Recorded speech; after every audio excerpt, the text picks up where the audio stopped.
尊敬的面粉们好，今天你们赚钱了吗？今天应该是没赚钱啊，因为昨天市场大跌了嘛。这大跌对于咱们只玩现货的人来说，不涨那也就没有办法赚钱嘛。当然了，咱们也不会亏钱啊，只要咱们的节奏把握得好，基本上都是能跟上节奏赚到钱的。这毕竟跟做合约不一样，你合约一旦是一个不小心，或者就是你就算小心了，交易所给你插个针，你还是要死要亏，对吧？好，咱们今天节目开始之前呢，先来看一下币圈的走势啊。以太坊目前回落到了1580、570左右了啊，比特币也回落到了20400多。那 ATOM 还行啊 ，ATOM 目前仍然在$14左右的高位坚挺。不过呢 ，ATOM 它为啥坚挺啊？也是得益于 ATOM 项目方整体是属于偏应用实用性的风格，他们的资本投机的属性的成分比较少，所以呢 ，ATOM 的币价的整体稳定性都还不错。这个之前面具人也讲过了啊 ，ATOM 从牛市到熊市 ，ATOM 受到的打击并不是太大，相比于其他的链币稳太多了。然后呢，我们再来看一看这几天暴涨的狗狗币啊，狗狗币目前从0.15回落到了0.1出头了啊，基本上就是快打回原形了啊。其实狗狗币的这种没有实用性的纯靠情绪炒作的资金盘，它当然是没有什么稳定性的，涨了就涨了，跌了就跌了。你要问什么原因？没有原因，就是因为庄家控盘，或者是这个情绪不够了啊，等等等等，原因很多啊。所以呢，面具人从狗狗币暴涨到昨天，很多人还想买，我都一直是强调。这种币呢，你想买可以，你就抱着娱乐的心态去玩就行了。而且这几天我也一直在强调，越是接近加息日，越是要谨慎谨慎。你想玩就娱乐娱乐娱乐，对吧？那虽说昨天整个加密货币市场有点暴跌了啊，但是面具人我在我的会员群里面已经发出警告了啊。你们看这张图，我当时说的原话就是狗狗币可能回一下起涨点，毕竟还有3天就加息了，不知道庄家们敢不敢扛。反正我是不敢，我空仓了，我把所有的币都套现了，暗中观察。那我的这个公告就阻止了我的会员们在昨天暴跌之前啊，继续炒作、继续抄底儿的这种风险性啊。他们很多人想在0.14、0.13去追高狗狗币，继续抄底；很多人想在0.14、0.13去追高狗狗币啊，也有很多会员们想在1600多买点以太坊，觉得接下来很可能是不是要突破一下1700了呢？但是面具人我在会员群里面发出了严厉的警告，我说空仓，然后呢，就跌了嘛。那面具人我又带大家避险了啊。当然了，是带我的会员啊，我没有直接做节目，因为时间关系啊。那在这里啊，面具人我想说一下，面具人节目的制作有一定的时效性，每次呢我都得准备材料、讲演、剪辑、上传、审核，这是需要很长时间的。所以呢，我的节目基本上是以大趋势为主，我差不多都要预判接下来的1-2天、2-3天。当然了，你让我预判太长的时间，我也没那个本事啊，我也不是神啊，我只能尽可能的给大家合理的预判，再配合一些进出场的时机的一些分析。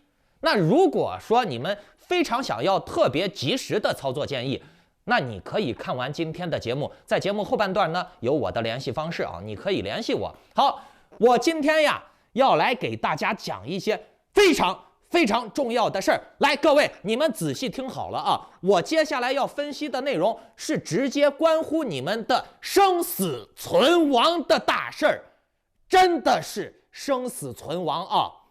仔细听好了。等一下啊，在我讲正题之前，请你打开屏幕下方的点赞、订阅、小铃铛啊，否则呢，错过了面具人每期节目的重要信息；轻则呢，你错过了赚钱的机会；重则呢，真的是错过了改变人生，或者是决定你人生下半生的这个安危的重要信息啊！我真不是吹牛逼啊！你们听完今天的节目，或者是翻阅一下我往期的节目，尤其是判断民生政策这一块啊，老观众可以给我留言打个1啊，看我的节目有没有帮助到你。OK， 那顺便把今天的这个节目转发分享到3个平台以上，就可以参与抽取这个月的 NFT 大奖了。好，先来说一下这几天网上传的沸沸扬扬的郑州富士康员工大逃亡的事情啊，我相信很多墙内的网友们也能在抖音上看到一些相关的信息。据传啊，郑州富士康有30多万员工啊，里面呢有3、5万人都有病了。具体是哪个病？因为和谐的关系，你们自己懂就行了啊。我在这里不能直接说出来，我要直接说出来了，你们就看不到我的视频了。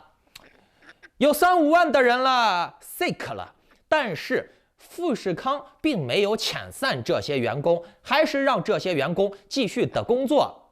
为了苹果今年的大订单嘛 ，iPhone 14，那你们有没有想一个逻辑啊？就是富士康都有几万人出问题了，这种事情究竟是怎么才能发生的呀？你说从几个人到几十个人，再到几百个人，再到几万个人，那是需要一个很长的过程的。那难道说在这个过程中就没有人发现吗？我们都知道，中国现在的企业都是要设立党支部的，富士康也有，而且富士康的党支部是直通中央的，还养了非常非常多的党员。早在2018年的时候，富士康就已经建立了16个党委、221个党总支、998个党支部，在册党员有1.6万余名，预备党员有4657人。各位，你们看这郭台铭牛逼不牛逼？养了那么多的党员啊，就这他还要竞选中华民国大总统呢，笑死我了。那么也就是说啊，富士康他有这么多的党员、党支部啊，都是直通中央的。那富士康从几个人出问题，再到几百个人、几千个人出问题，最后再到几万个人出问题。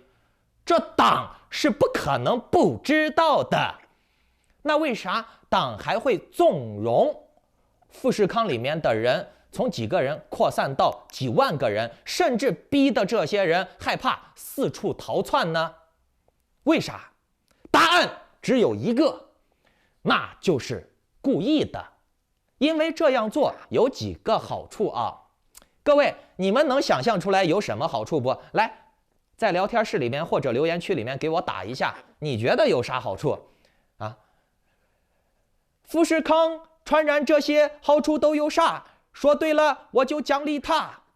来，我告诉你啊，富士康他这么做的好处有，你看，富士康的员工有来自全国各地的，他先让这些人啊 sick 的数量先起来，然后呢再让他们四散逃窜，最后呢，他们就会散到全国各地，那么全国各地就会师出有名的加大风控管控的力度，甚至给大家装上电子门磁、智能狗链，这都是有可能的。其次，富士康它是台湾的企业呀，它接受的订单却又都是美国的，那这个事件发酵的越大，发酵还是发酵？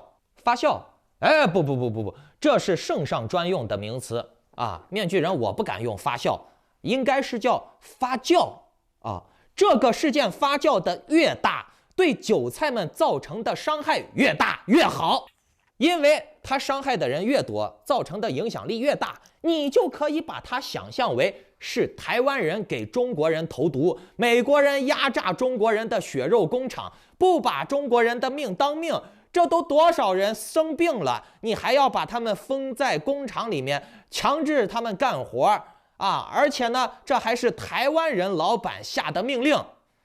然后呢，把这些人，你看现在扩散了，逼得这些人没办法，现在四散逃窜，窜到了全国各地。然后呢，大家又都开始要封控了。大家封控努力了好几年，好不容易缓和了，解封有望了。哎，现在富士康又给你扩散到全国了，马上又要封城了，而且呢，要封得更严重了。这怪谁？怪台湾人呀！啊，甚至这是台湾美帝亡我之心不死，对我国发动的一次生化突袭。这样，老百姓因为封控的怨气就会全部发泄到台湾人头上。再然后呢，美国如果真的是要下狠心断绝中国的芯片，那么中国在接下来几年的高端手机的市场就会萎缩。而苹果和台湾人的、美国人、台湾人的生化战，哎，亡我之心不死。你看，弄个这富士康的事件，害得大家都封城了，哎，封到家里面半死不活的，还要手机干啥嘛？是不是？都是你们台湾人搞的鬼，这就会直接挑动中国人的民族情绪。台湾人这么坏，还造什么台积电芯片呀？美国人这么坏，害我连有家门都出不去啊！我不用你们的高端手机了，不用你们的高端芯片了，支持国货。我告诉你们，越是贫穷愚昧的人，他的这种情绪越是容易被挑动起来。他们是需要一个诱因，一个答案，去让他们发泄生活的不满的。他们既然不能把不满发泄到共产党头上，那他们就只能发泄到你们台湾人头上。那这样的话，就会让圣上针对台湾有更好的民意支持。再然后呢，就是罚钱嘛，罚苹果的钱，罚郭台铭的钱嘛，罚美金，是吧？甚至可以把你富士康的生产线给没收了，都是有可能的。各位，鉴于面具人对风控呀、健康码的神预言啊，你们可以翻一下我前2年的节目，说的准不准？老观众心里面都明白啊。鉴于我的预判的准度，那我上述分析的这种情况是很有可能发生的。不过呢，人家资本家被共产党整了，被习党整了，无非就是少点钱。可你们大陆的韭菜们啊，现在还在墙内的，在大陆这片土地上的人，你们是彻底的要GG了 ，Game over。共产党很有可能会借由这个议题、这个事件，把你们彻底的封在家里，根本不让你出门了，更别说你要出国跑路了啊！想卷着你的钱投奔西方资本主义社会啊，去当西方资本主义社会的这种卧底报效祖国啊！我是出国为国效力呢，我是投入资本主义的怀抱去当间谍呢，你根本就没这个机会了。想去西方世界，想去自由世界，你接下来可以试一试。甚至呀，我都不排除共产党有可能弄出来啥新的人那个啥人的东西啊，因为和谐的关系，面具人不能在视频里面直接说啊，你们理解这个意思就行了。那富士康搞了这么大一个事儿啊，那因为这个事件啊，它的股价也是有点下挫了。因为工人都跑了嘛，谁给你富士康造手机，谁给你干活呢？没人干活，你咋赚钱呢？是吧？富士康的股价下挫，还有可能会连带苹果的股价的下跌。那苹果的股价跌了，就有可能会带动币圈跌。哎，就算苹果不跌啊，可是呢，后天就要加息了。那如果说加息75个基点，甚至加息更高，那么美股和币圈照样会跌。所以呢，各位，在这个情况下来看，你们这次抄底涨的赢面是1/4，跌的可能性有3/4啊。庄家们前2天该拉的、该垫场的资金已经垫过了，现在呢就是可以准备收割了。所以呢，这2天我的操作建议呢是非常的谨慎的，谨慎再谨慎。我们还是要持续观察，明白没？尤其是面具人，我我当然了，你说的都是废话。我每天至少花4到6个小时去观察盘面，去观察各种消息。然后呢，我有空了，我就会把我的工作成果、劳动结晶做成视频，免费的分享给你们啊。那你们还不打开屏幕下方的这个点赞、订阅、小铃铛啊？哼！如果说这2天你们实在想玩的话，你还是以娱乐的心态去玩，懂了没 ？OK。如果你们想要更及时的消息和志同道合的人交流，得到我及时的点位分享和参加高倍率的早期项目，那就请下载 Line 或者 Telegram 搜索添加 ID Maskman118或者 Lato19860425办理会员入群手续。各位大陆的朋友们，算了，不说了，拜拜。